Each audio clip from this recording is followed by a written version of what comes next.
Hi friends, ring ground classes channel में आपका स्वागत है। तो चलिए आज का वीडियो स्टार्ट करते हैं। क्लास 12 के केमिस्ट्री चैप्टर 3 जिसका नाम है विद्युत रसायन का ऑब्जेक्टिव क्वेश्चन आंसर। तो चलिए फ्रेंड्स, तो फर्स्ट क्वेश्चन है, अपने विद्युत रासायनिक समतुल्यांक के बराबर मात्रा जमा करने के लिए कितनी विद्युत धारा जब 0.25 सेकेंड तक प्रवाहित होगी, तो उसमें धारा लगेगा 4A।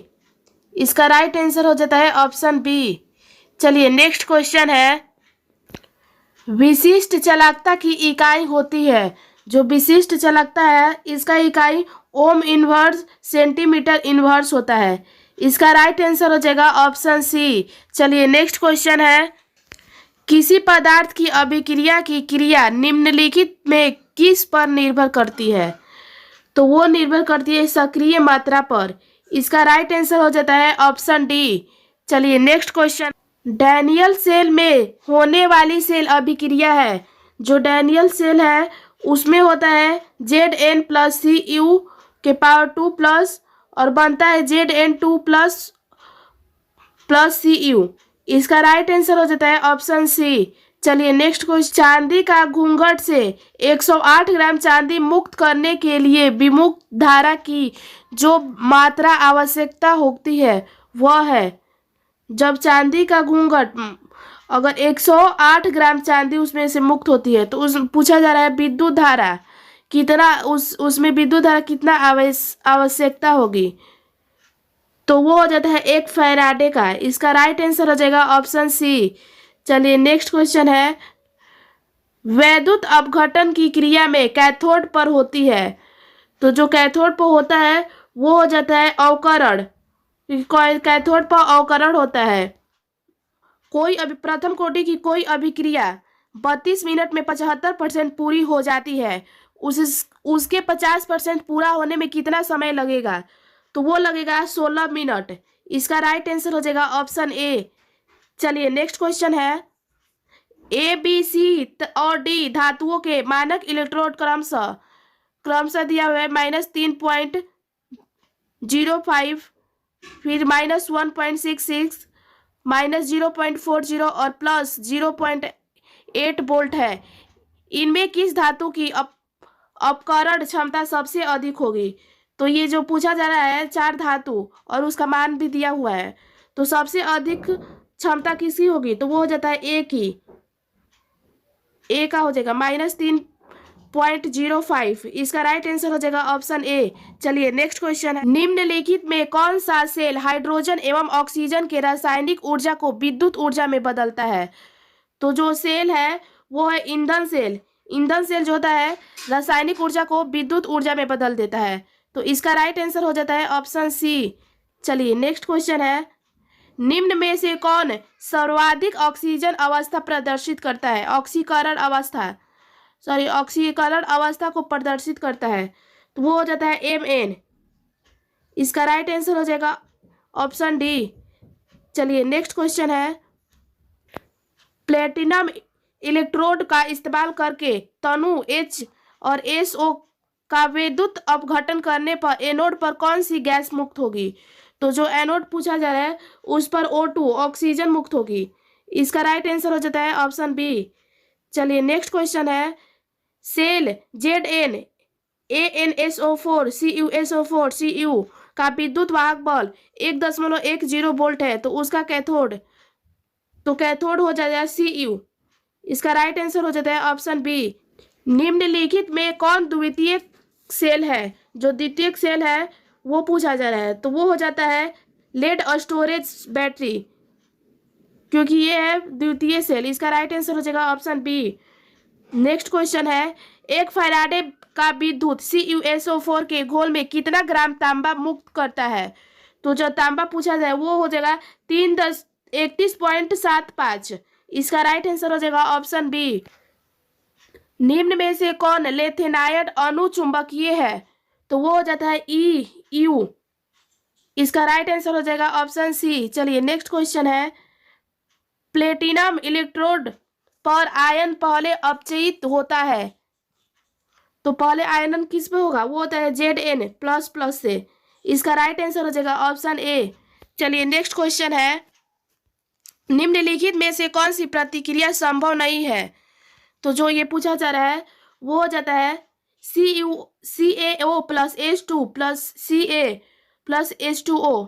इसका राइट आंसर हो जाएगा ऑप्शन बी। चलिए नेक्स्ट क्वेश्चन है, विद्युत रासायनिक सेल के आधार पर तनु अम्लों से प्रतिक्रिया कर हाइड्रोजन नहीं प्रदान करने वाले धातु है। देखिए इसमें तनु हाइड्रो अम्ल से अभिक्रिया करने के बाद भी हाइड्रोजन को नहीं प्राप्त करता है, प्रदान नहीं करता है, तो वो हो जाता है Cu, Ag और Au। ये तीन धातु है जो हाइड्रोजन को प्राप्त नहीं करते हैं, प्रदान नहीं करते हैं। तो इसका राइट आंसर हो जाता है ऑप्शन बी। चलिए नेक्स्ट क्वेश्चन है, निम्नलिखित में किस धातु के लवण के जलीय विलयन के विद्युत विक्षेपण से धातु प्राप्त किया जा सकता है। तो वो हो जाता है Ag से। इसका राइट आंसर हो जाएगा ऑप्शन डी। चलिए नेक्स्ट क्वेश्चन है, तनु H2SO4 के विद्युत अपघटन द्वारा NTP पर 5600 सेंटीमीटर की ऑक्सीजन गैस बनने के लिए कितने विद्युत प्रयुक्त होगी। तो जो विद्युत प्रयुक्त होगी वो हो जाता है एक फैराडे का। इसका राइट आंसर हो जाएगा ऑप्शन बी। चलिए नेक्स्ट क्वेश्चन है, निम्न आयनों में से सबसे प्रबल अपचायक कौन है। तो जो सबसे प्रबल पूछा जा रहा है वो होता है आयोडीन। इसका राइट आंसर हो जाता है ऑप्शन डी। चलिए नेक्स्ट क्वेश्चन है, चार तत्व A, B, C तथा D के मानक अपचयन विभव क्रमशः दिया हुआ है, इनमें से सर्वाधिक प्रबल अपचायक किसका होगा। तो वो हो जाता है ए का। इसका राइट आंसर हो जाएगा ऑप्शन ए। चलिए नेक्स्ट क्वेश्चन है, Mg, K, Fe और Zn धातुओं की अपचायक क्षमता का बढ़ता क्रम है। तो जो मैग्नीशियम, पोटेशियम, लोहा और जिंक धातुओं में से किसका जो क्षमता है वो बढ़ते क्रम में है। तो वो हो जाता है, पहले लोहा हो जाएगा, उसके बाद जिंक, उसके बाद मैग्नीशियम और उसके बाद पोटेशियम हो जाता है। जो इसका राइट आंसर हो जाता है ऑप्शन सी। चलिए नेक्स्ट क्वेश्चन देखते हैं, सेल स्थिरांक की इकाई है। जो सेल स्थिरांक की इकाई पूछा जा रहा है वो होता है सेंटीमीटर इनवर्स। इसका राइट आंसर हो जाता है ऑप्शन सी। चलिए नेक्स्ट क्वेश्चन है, सर्वाधिक चालकता है। जो सर्वाधिक चालकता है वो है चांदी, क्योंकि चांदी विद्युत का सबसे अच्छा सुचालक होता है। इसका राइट आंसर हो जाता है ऑप्शन सी। चलिए नेक्स्ट क्वेश्चन है, विशिष्ट चालकता का मान चालकता के मान के बराबर होगा जब। तो जो विशिष्ट चालकता है वो चालकता के मान के बराबर कब होगा। तो वो हो जाता है सेल स्थिरांक का मान 1 हो। जब सेल स्थिरांक का मान 1 हो जाएगा, मतलब सेम होगा 1, तब विशिष्ट चालकता और चालकता का मान दोनों आपस में बराबर होगा। तो इसका राइट आंसर हो जाएगा ऑप्शन बी। 0.5 एम्पियर की विद्युत धारा 30 मिनट तक कॉपर सल्फेट CuSO4 के विलयन से प्रवाहित करने पर कितने कॉपर निक्षेपित होगा। तो जो ये पूछा जा रहा है वो हो जाता है 0.296 ग्राम। इसका राइट आंसर हो जाएगा ऑप्शन बी। चलिए नेक्स्ट क्वेश्चन है, किसी विलयन की चालकता समानुपाती होता है। तो जो विलयन का चालकता है वो समानुपाती होता है आयन की संख्या के। इसका राइट आंसर हो जाता है ऑप्शन बी। चलिए नेक्स्ट क्वेश्चन है, किसी इलेक्ट्रोड पर किसी पदार्थ का 1 ग्राम समतुल्यकांक एकत्रित करने के लिए विद्युत आवेश की आवश्यकता है। तो विद्युत आवेश कितना होगा। तो वो हो जाता है 1 मोल इलेक्ट्रॉन का। इसका राइट आंसर हो जाएगा ऑप्शन सी। चलिए नेक्स्ट क्वेश्चन है, AlCl3 के घोल में 1 मोल एल्युमिनियम को इलेक्ट्रोड पर जमा होने में विद्युत की आवश्यकता होगी। तो विद्युत कितना लगेगा। तो वो हो जाता है 3 फैराडे। इसका राइट आंसर है ऑप्शन बी। चलिए नेक्स्ट क्वेश्चन है, 298 केल्विन पर निम्नलिखित अर्धशेल प्रतिक्रिया के लिए परम अवकरण इलेक्ट्रोड विभव का मान दिया गया है। तो कितना होगा इसका। ये हो जाता है 32 का हो जाएगा ए। इसका राइट आंसर हो जाएगा जिंक, ऑप्शन ए। चलिए नेक्स्ट क्वेश्चन है, किसी मरकरी सेल में कौन सा पदार्थ नहीं होता है। तो ये हो जाता है HgCl2। इसका राइट आंसर हो जाएगा ऑप्शन डी। चलिए नेक्स्ट क्वेश्चन है, एक कूलाम बराबर होता है, एक कूलाम किसके बराबर होता है? तो वो हो जाता है 6.24 गुणे 10⁻18 इलेक्ट्रॉन का आवेश। इसका राइट आंसर हो जाता है ऑप्शन बी। चलिए नेक्स्ट क्वेश्चन है, जब सेल प्रतिक्रिया समयावस्था को प्राप्त कर लेता है उस समय सेल का ईएमएफ होता है, तो उस समय सेल में शून्य हो जाता है। इसका राइट आंसर है ऑप्शन ए। नेक्स्ट क्वेश्चन देखते हैं, किसी अर्ध सेल का इलेक्ट्रोड विभव निर्भर करता है, तो किसी भी अर्ध सेल का इलेक्ट्रोड विभव किस पे निर्भर करता है? तो वो हो जाता है उपयुक्त सभी, क्योंकि इलेक्ट्रोड विभव जो है धातु की प्रकृति पे भी निर्भर करती है, सेल में धातु आयन की सांद्रता पे भी और तापक्रम पे भी। तो इसका राइट आंसर हो जाता है ऑप्शन डी। चलिए नेक्स्ट क्वेश्चन है, कॉपर सल्फेट CuSO4 को एल्युमिनियम के बर्तन में नहीं रखा जा सकता है, क्योंकि जो कॉपर सल्फेट का बर्तन होता है वो एल्युमिनियम के बर्तन में नहीं रखा जाता है। क्यों? मतलब कॉपर सल्फेट को, तो जो होता है Cu, जो कॉपर है वो अवकृत हो जाता है। अगर हम एल्युमिनियम के बर्तन में रख देंगे तो वो अवकृत हो जाएगा। इसका राइट आंसर हो जाता है ऑप्शन बी। आइए नेक्स्ट क्वेश्चन देखते हैं, निम्नलिखित में से किस पदार्थ के घोल को कॉपर के बर्तन में सुरक्षित रखा जा सकता है? अब किस पदार्थ के घोल को एल्युमिनियम में तो रख नहीं सकते हैं, तो कॉपर के बर्तन में कॉपर को किस में सुरक्षित रख सकते हैं? तो वो हो जाता है ZnSO4 जिंक सल्फेट में। इसका राइट आंसर हो जाएगा ऑप्शन ए। चलिए नेक्स्ट क्वेश्चन है, निम्नलिखित में से कौन सी धातु सल्फेट CuSO4 के साथ प्रतिक्रिया नहीं करता है?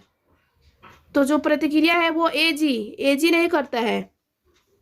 इसका राइट आंसर हो जाएगा ऑप्शन डी। आइए नेक्स्ट क्वेश्चन है, यदि किसी सेल से अचानक सॉल्ट ब्रिज को हटा दिया जाए तो सेल में क्या होगा? वो शून्य हो जाएगा। अचानक जब हट जाता है कोई भी चीज तो वो शून्य हो जाता है। चलिए नेक्स्ट क्वेश्चन है, सॉल्ट ब्रिज में KCl का उपयोग किया जाता है, क्योंकि जो सॉल्ट ब्रिज है उसमें KCl का उपयोग किया जाता है। अब क्यों किया जाता है? तो वो हो जाता है K+ तथा Cl- का समान ट्रांसपोर्ट संख्या है की कामना करता है, मतलब K+ तथा Cl- का समान हो जाना। इसका राइट आंसर हो जाता है ऑप्शन बी।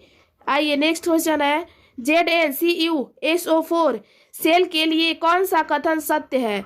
तो जो कथन है वो हो जाता है, इनमें जिंक एनोड तथा कॉपर कैथोड का काम करता है। इसका राइट आंसर हो जाता है ऑप्शन सी।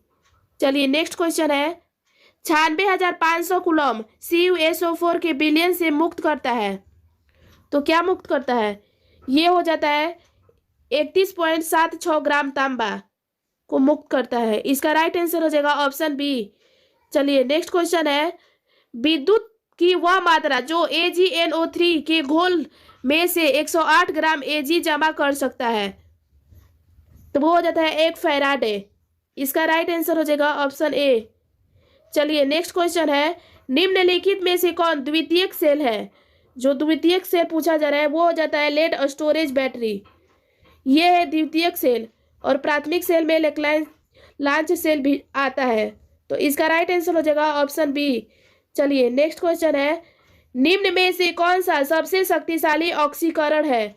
तो जो सबसे शक्तिशाली है वो हो जाता है F2। इसका राइट आंसर हो जाता है ऑप्शन ए। चलिए नेक्स्ट क्वेश्चन है, द्रवित सोडियम क्लोराइड के विद्युत अपघटन से सेल पर मुक्त होती है, तो जो सेल पर मुक्त होता है वो हो जाएगा सोडियम कैथोड पर मुक्त होता है, और जो क्लोरीन है वो एनोड पर मुक्त होता है। तो इसका राइट आंसर हो जाएगा ऑप्शन बी। चलिए नेक्स्ट क्वेश्चन है, एक समान हाइड्रोजन इलेक्ट्रोड विभव शून्य है, क्योंकि पानी में, और पानी में क्या हो जाएगा? तो पानी में इलेक्ट्रोड का विभव शून्य माना गया है, क्योंकि पानी में शून्य होता है। इसका राइट आंसर हो जाएगा ऑप्शन बी। चलिए नेक्स्ट क्वेश्चन है, KNO3 का संतृप्त विलयन लवण सेतु बनाने के लिए उपयोग किया जाता है, क्योंकि जो उपयोग किया जाता है दोनों K+ और NO3- की गति लगभग समान हो, तब इसका राइट आंसर हो जाता है ऑप्शन सी। यदि इलेक्ट्रॉनिक विलयन को 9 गुणा तक तनु कर दिया जाए तो उसकी चालकता जो है वो भी 9 गुना बढ़ जाएगी। जब 9 से गुणा हम कर देंगे तो वो 9 गुना ही बढ़ जाएगी। तो इसका राइट आंसर हो जाता है ऑप्शन ए। तो चलिए फ्रेंड्स, इस चैप्टर में 50 ऑब्जेक्टिव क्वेश्चन थे जो मैंने आपको करा दिया। अगर आपको ये वीडियो अच्छी लगे तो प्लीज़ लाइक करें, शेयर करें और सब्सक्राइब करें। मिलते हैं नेक्स्ट वीडियो में, तब तक के लिए धन्यवाद।